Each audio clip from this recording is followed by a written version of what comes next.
এলাকায় ভ্রমণকারীদেরকে এই বিষধর সাপের সতর্কবাণী। আপনারা যারা পাহাড়ে ভ্রমণ করতে আসেন অবশ্যই আপনারা সতর্ক থাকবেন। আপনাদেরকে আমি সব সময় সতর্কমূলক ভিডিওগুলো দিয়ে থাকি। দেখতেছেন যে সাপটা পাতা রঙের, এটারে আমাদের গ্রাম্য ভাষা বলা হয় কোচবড়া সাপ। বাংলাদেশে এই প্রজাতির সাপ 3 রকমের আছে।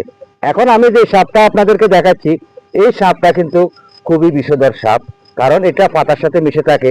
তাই আপনারা অনেক সময় পাহাড়ে আসেন পাহাড়ের মনোরম দৃশ্য দেখার জন্য, পাহাড়ে ভ্রমণ করার জন্য।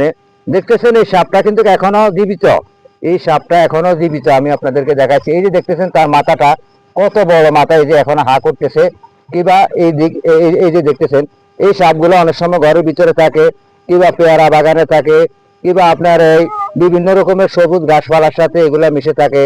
তাই আপনারা সবসময় সতর্ক থাকার জন্য চেষ্টা করবেন। সকল সমস্ত সবুজ পাতার সাথে সাপগুলো মিশে থাকে। এবং কি আপনারা জানেন এই যে পাহাড়ি এলাকায় অনেক ধরনের বিষধর সাপ থাকে। এই সাপগুলা পাতার সাথে মিশে থাকে। আমরা অনেক সময় দেখা যায় এখানে সেলফি তুলতে আসি, কিংবা অনেক কন্টেন্ট ক্রিয়েটার ভাইয়েরা আছেন, আপনারা ইউটিউব চ্যানেলে কিংবা ফেসবুকে আপনারা ভিডিও তৈরি করে দেন, কিংবা আপনারা কন্টেন্ট তৈরি করেন, ভিডিও তৈরি করেন। তাই আপনারা সব সময় সতর্ক থাকবেন এই বিষধর সাপের থেকে, যেন আপনারা রক্ষা পান।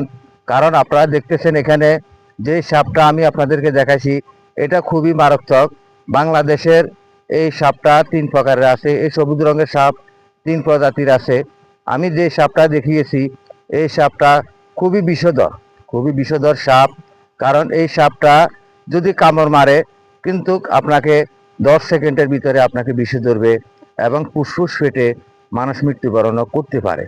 তাই আপনারা পাহাড়ে যখন আসবেন পাহাড়ের এই সমস্ত গাছপালার মাধ্যমে আপনারা অনেক সময় ঢুকবেন কিংবা বসবেন, ভিডিও তৈরি করবেন, আপনাদের শিশু বাচ্চা নিয়ে আপনারা ফটো তুলবেন কিংবা মনোরম পরিবেশগুলো দেখবেন। তাই অনেক সময় এই সাপের কবলে আপনারা পড়তে পারেন, এই সাপে আপনাকে দংশন করতে পারে। তাই সবসময় সতর্ক থাকবেন। আমার এই ভিডিওটা যদি ভালো লাগে অবশ্যই আপনারা ইউটিউব চ্যানেলে যদি নতুন হয়ে থাকেন অবশ্যই সাবস্ক্রাইব করে নেবেন।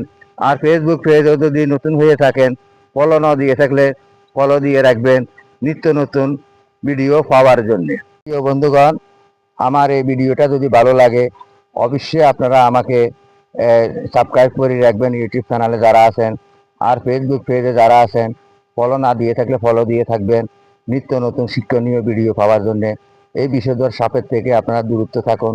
সকলকে ইউটিউব চ্যানেল ফেসবুক পেজের পক্ষ থেকে আন্তরিক ভালোবাসা প্রাণ ঢালা অভিনন্দন জানিয়ে আমি এখান থেকে বিদায় নিচ্ছি। আসসালামু আলাইকুম।